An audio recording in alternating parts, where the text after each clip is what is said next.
सहारा से जुड़ी और अन्य चिटफंड कंपनी और सोसाइटियों की जानकारी पाने के लिए सब्सक्राइब करें हमारे इस चैनल को और साथ के साथ हमारी बेल आइकन का बटन दबाएं ताकि हमारे द्वारा बनाई गई हर एक ताज़ा अपडेट पहुंचे सबसे पहले आपके पास।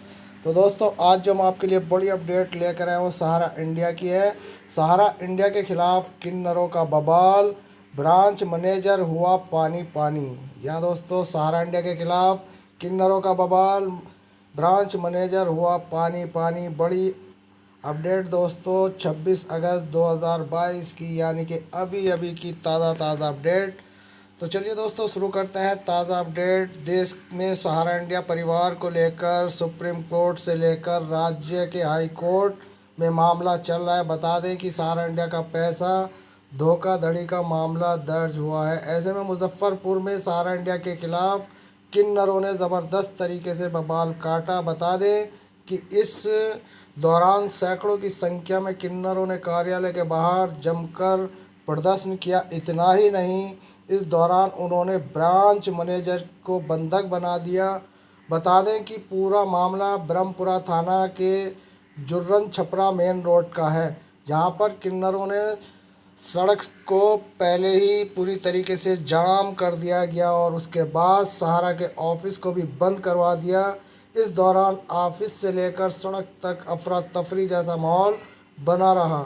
इस दौरान सड़क पर सैकड़ों गाड़ियां फंसी रहीं और इस पूरे मामले को लेकर किन्नरों का कहना है कि पिछले 10 साल से पैसा जमा करते आ रहे हैं और पैसे का भुगतान उन्हें 2021 में देना था, लेकिन अब बैंक उन्हें पैसे देने के लिए दौड़ा रहा है। बता दें कि इस घटना के दौरान किन्नरों के साथ ही आम लोग भी सहारा से परेशान हैं और उन्होंने इनका साथ दिया। इस दौरान वहां पहुंची महिलाओं ने बताया कि उन्होंने चौका बर्तन करके पैसा जमा किया था, लेकिन अब वह पैसा कंपनी की तरफ से नहीं दिया जा रहा है। उन्हें परेशान किया जा रहा है, बार बार दौड़ाया जा रहा है। जब लोग पैसा मांगने जाते हैं तो बैंक में यह कहा जाता है कि कोर्ट में केस चल रहा है। जब बैंक की तरफ से यह कहा जा रहा है कि केस चल रहा है तो किन्नरों ने साफ साफ कहा कि फिर पैसा क्यों वसूला गया। किन्नरों ने बैंक मैनेजर को चेतावनी देते हुए कहा कि अगर पैसा नहीं मिला तो मैनेजर की पिटाई करके अस्पताल में भेजने और पैसे लेकर रहेंगे। यानी कि यहाँ पर एक बड़ी धौंस किन्नरों के द्वारा दी गई और उन्होंने चेतावनी दी, अगर हमारा पैसा नहीं दिया गया तो मैनेजर हो या कोई भी हो, उसकी छिताई पिटाई करके अस्पताल में भर्ती कर दिया जाएगा और अपना पैसा वसूला जाएगा। इस पूरे प्रकरण को लेकर बैंक के मैनेजर संजय कुमार ने बताया कि 10 साल पहले का रुपया जमा कराया गया था और इस पैसे का भुगतान साल में होना था, 2021 में होना था, लेकिन भुगतान अभी लंबित है। कंपनी का पैसे को लेकर पूरा मामला कोर्ट में चल रहा है, जिसकी वजह से पैसे देने में दिक्कत हो रही है। बता दें कि मैनेजर ने किन्नर को और आम लोगों को भरोसा दिलाया, यानी कि किन्नरों को और आम पब्लिक जो उनके साथ थी सहारा से पीड़ित, उनको भरोसा दिलाया कि 2022 के अंत तक पैसा वापस दिया जाएगा। बता दें कि एक हफ्ते पहले मुजफ्फरपुर का ही नहीं, इसी तरह के मामले पूरे देश में लंबित पड़े हुए हैं,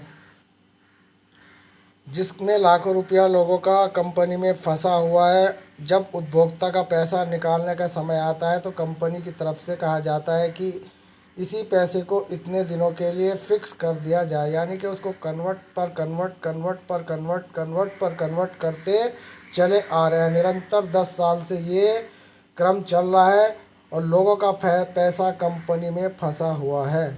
तो दोस्तों, जैसे कि आप जानते हैं कि सहारा और सेबी का जो मामला चल रहा है वो केवल 2 कंपनियों का है, लेकिन यहाँ पर अदर कंपनियों का पैसा भी सुप्रीम कोर्ट की आड़ में लेकर बैठा है, जबकि इन सोसाइटियों का और इन चिटफंड का कोई भी पैसा जो इस वक्त यानी कि जो है वो सब कुछ सहारा के पास है। सेबी के पास केवल 2011 की 2 प्रतिबंधित इकाइयों का मामला है, लेकिन यहाँ पर निवेशकों का पैसा उसकी आड़ में सारा सुब्रत राय लेकर बैठे हैं। आपको बता दें कि पूरे मामले में उपभोक्ताओं को जब लगा कि पैसा अभी नहीं मिलने वाला तो उन्होंने कोर्ट का दरवाज़ा खटखटाया। कोर्ट ने जब सहारा से पूछा कि पैसा कब मिलेगा तो उन्होंने कहा कि हमारा पैसा सेबी के पास जमा है, सेबी ने जब पैसा मिलेगा तो हम अपने उपभोक्ताओं को पैसा लौटाएंगे। अब इधर इस पूरे मामले पर सेबी का कहना है कि हमें 18.70 करोड़ रुपये के लिए 53,000 642 ओरिजिनल सर्टिफिकेट और पासबुक से जुड़े मिले, जिनमें केवल 185 करोड़ रुपया ही निवेशकों तक पहुंचा।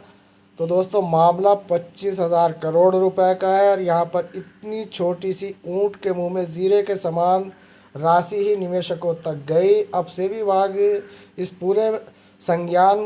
पूरे मैटर को संज्ञान में लेकर भी लेना नहीं चाहता, क्योंकि वो जानता है कि सहारा ने अंडरग्राउंड निवेशकों का पैसा कन्वर्ट कर दिया है, लेकिन सेबी के अधिकार में वो सोसाइटियां नहीं है जिनमें ये पैसा कन्वर्ट कर दिया गया है। इसलिए सेबी नहीं चाहता कि कोई इसमें एक्सेप्ट किया जाए। जो हमारे पास पैसा है, जिसको लेना है वो ले ले, नहीं तो ये पैसा सरकार इस्तेमाल कर रही है और समाज में इस वक्त जो है इस पैसे का इस्तेमाल हो चुका है, क्योंकि यहाँ पर इस वक्त जो सरकारी खजाना है वो इन्हीं तरह की कंपनियों से भर चुका है। पीसीएल इंडिया लिमिटेड, जिसका 49,100 करोड़ रुपया सरकारी खजाने में जमा है, उसका प्रोसीजर भी कछुआ चाल चल रहा है। 2,500 3,000 जैसा प्रोसीजर, यानी कि ऊँट के मुंह में जीरे समान निवेशकों को पैसा दिया जा रहा है। उस पूरे पैसे को राजनीति की रसूख में इस्तेमाल किया जा रहा है, यानी कि यहाँ पर अपने जो इस वक्त राजनीति मसले चल रहे हैं वो पूरे मसले इन्हीं पैसों से पूरे किए जा रहे हैं। यही वजह है जो निवेशकों को पैसा नहीं मिल रहा, सरकार इसमें संज्ञान नहीं ले रही, क्योंकि संज्ञान तब ले जब इन लोगों को अपने एमएलए खरीदने से फुर्सत मिले। जहाँ दोस्तों पैसे का दुरुपयोग हो रहा है, क्योंकि 80 करोड़ से कम एक एमएलए नहीं खरीदा जा रहा, क्योंकि दिल्ली का पूरा ताज़ा मामला हमारे सामने है। आप पार्टी को यहाँ पर मौजूदा सरकार ने उसको तोड़ना चाहा। 80 करोड़ रुपया एक एमएलए की बोली लगाई गई। ये पैसा कहाँ से आया? पब्लिक का पैसा, ये जो इस वक्त सरकारी खजानों में जमा है उसी का दुरुपयोग किया जा रहा है। निवेशकों को आंसू, यानी कि उनकी आंखों में आंसू बह रहे हैं और निवेशकों का पैसा यहाँ पर इस्तेमाल किया जा रहा है। हमारा इस वक्त सरकार से अनुरोध है कि अपनी बगलियां ना देखें, निवेशकों को भी उनका पैसा लौटाएं। तो दोस्तों ये थी सहारा से जुड़ी आज की ताज़ा अपडेट पसंद आए तो चैनल को सब्सक्राइब, वीडियो को लाइक करें। धन्यवाद। जय